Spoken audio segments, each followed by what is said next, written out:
imagine that one of these plants would be capable of releasing a toxic vapor. I need to find out exactly how it could be done. I shall begin now. Watson, if you are at all optimistic to have dinner this evening, then I'd recommend that you put on the gas mask.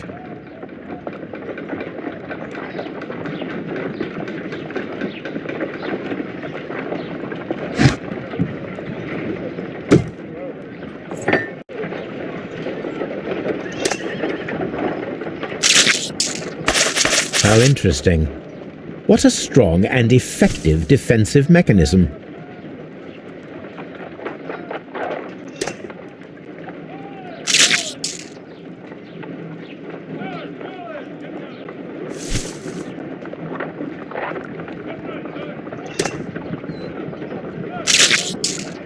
I find the behavior of predators utterly fascinating.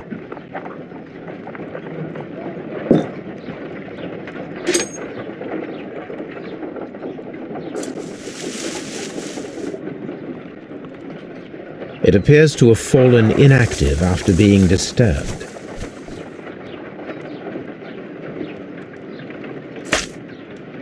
My word! It shot a spike at me after I stabbed it with a pin. I imagined that its reaction would be ferocious if I increased the strength of my attack.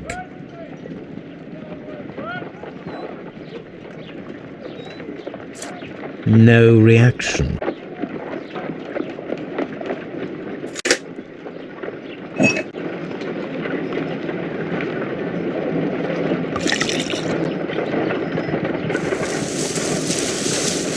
It appears to open after being soaked with alkaloid. This plant becomes inactive after being drenched with alkaloid.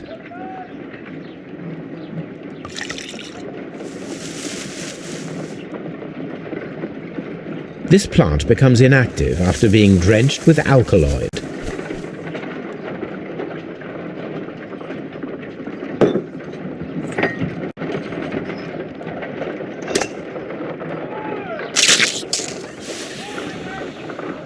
It closed again.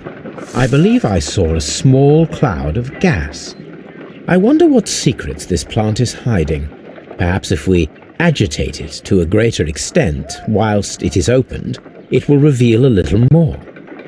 I am interested in what might occur if the prickly plant should shoot at it.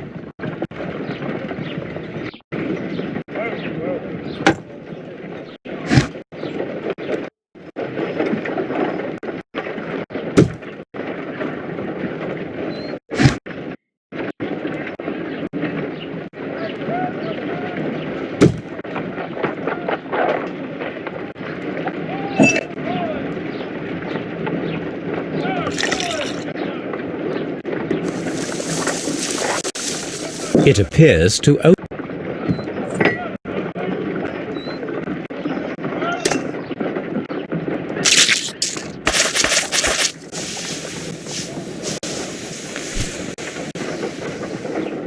Toxic gas with spores. Extraordinary.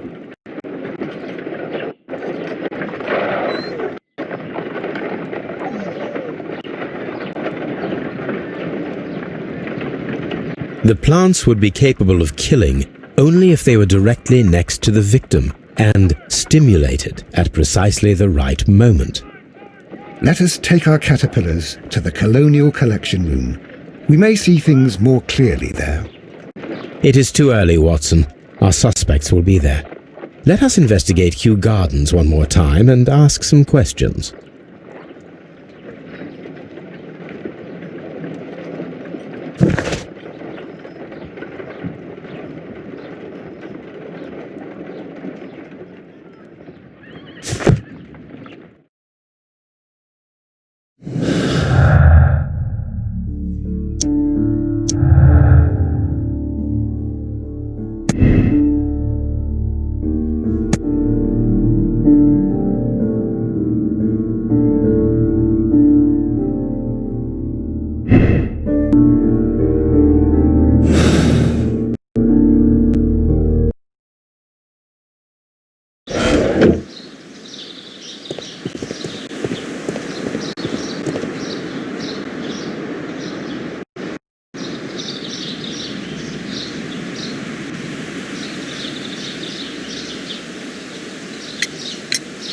Can you tell me if you saw Mr. Montague Dunn on the day of his death? Yes, of course. I met him, and we went to see Albert, his son, at around 9:30. He appeared quite calm. What were you doing on the morning of the accident? After paying multiple visits to Albert, I had a little talk with Miss White. Then I returned to my desk to complete some paperwork. Suddenly I observed that Mr. Dunn was not feeling well, so I ran immediately to fetch Albert. I clearly remember that it was around 10:30, for I was late that morning. Thank you, Mr. Hamish. We shall continue our investigation.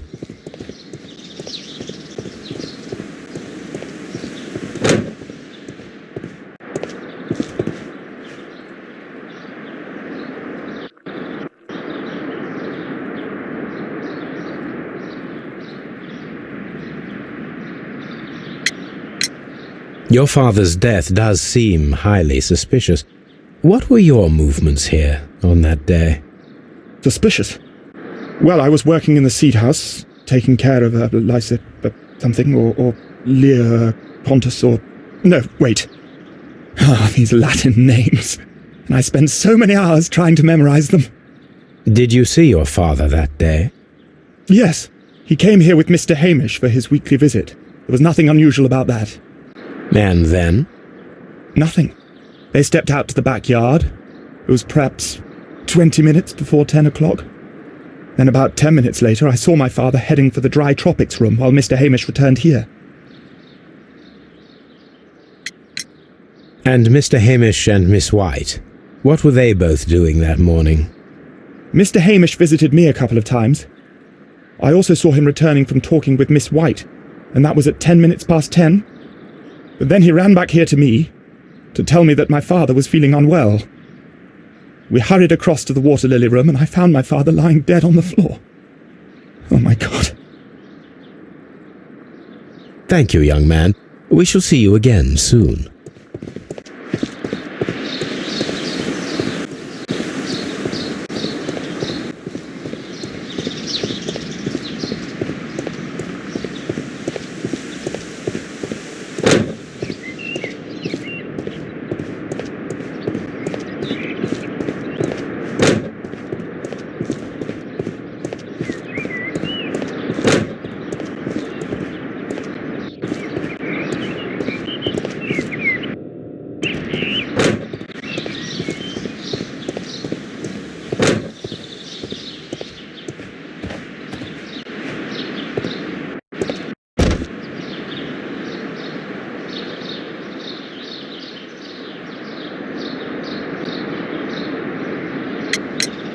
Can you tell me what Mr. Dunn was doing upon the day of his death? I can, but there is nothing very special to say. I was in the laboratory when I saw Mr. Dunn heading towards me. Tuesday is the day of his weekly visit. It was supposed to be at 9, but he was 10 minutes late, as usual. And then? Well, he came in to say good morning. Then I saw him spend 2 or 3 minutes by the plants outside the laboratory. After that, he ran out in the direction of the nursery, where Mr. Hamish was working. He was always in a rush during the inspection, you see. I would pity anyone who stood in his way.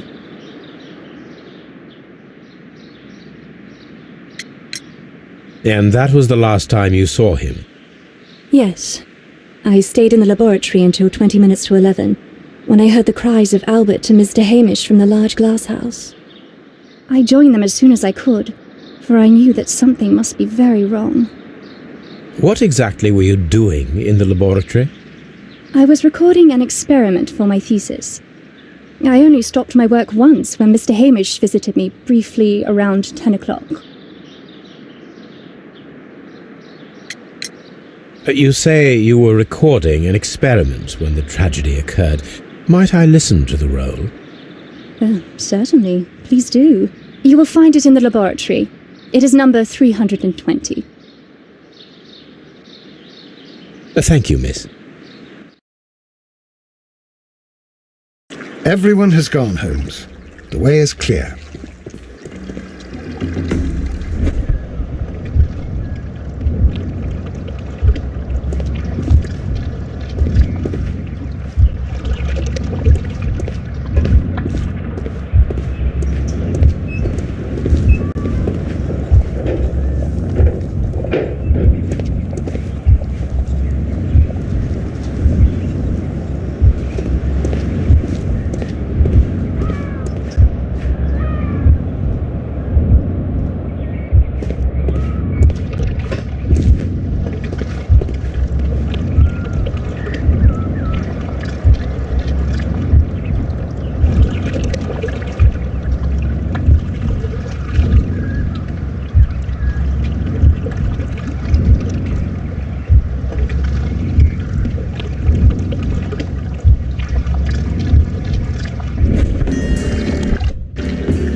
When Montague Dunn was standing close by the plants, the caterpillars were released and caused the deadly spores to activate.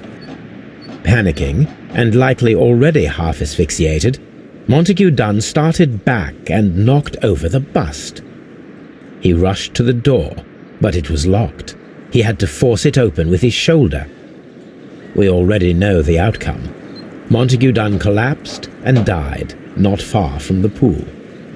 Well, it is time to perform our experiment on the ventilation system.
These plants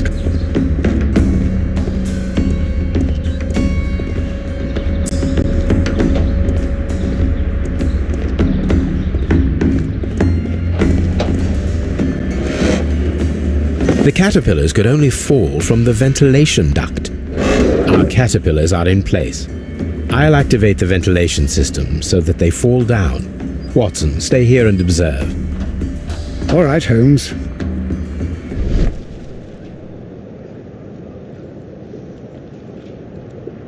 These windows were perfectly cleaned.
We can see the interior of the Colonial Collection Room from this window.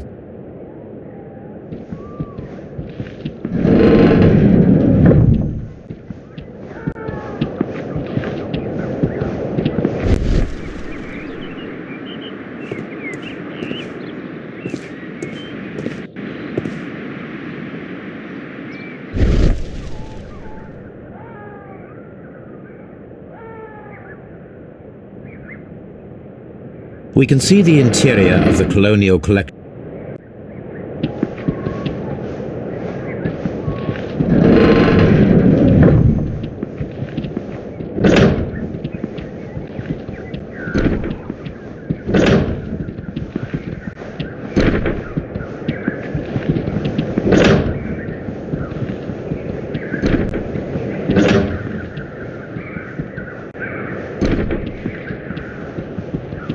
From here, we are unable to see the interior of the Colonial Collection Room.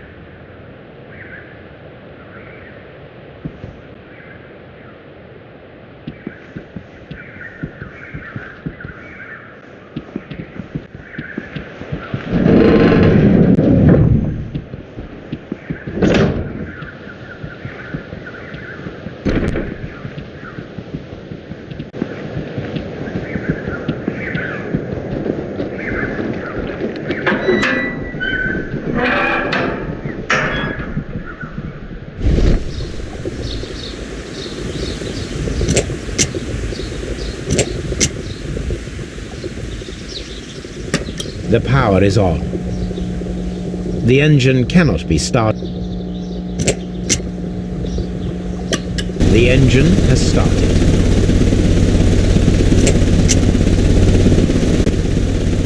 The ventilation system is working.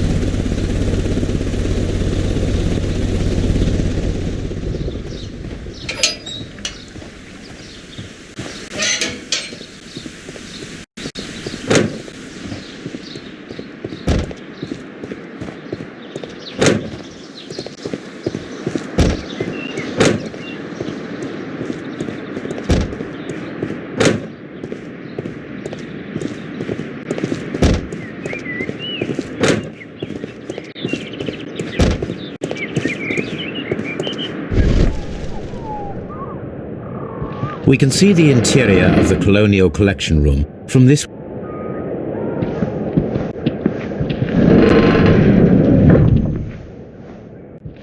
Excellent. This ventilation fan is working. Let us see if I can activate the other one.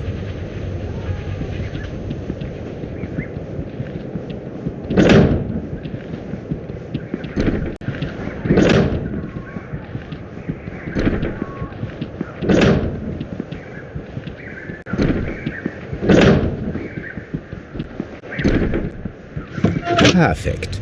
Now I just need to find Watson to check the result.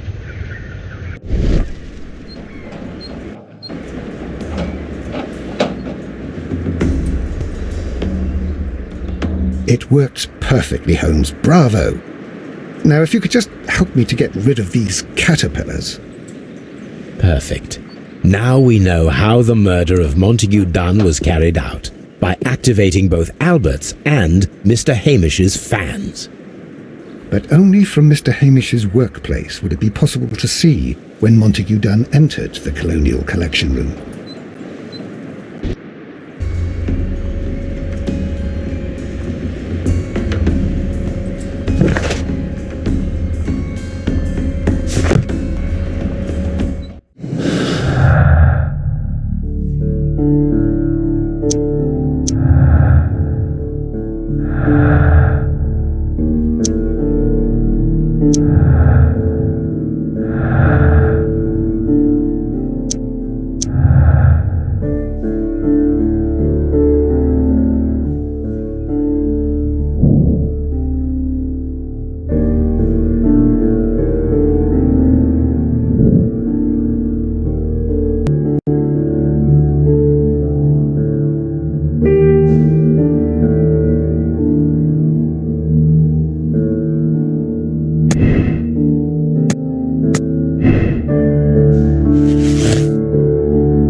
Let's go to Scotland Yard.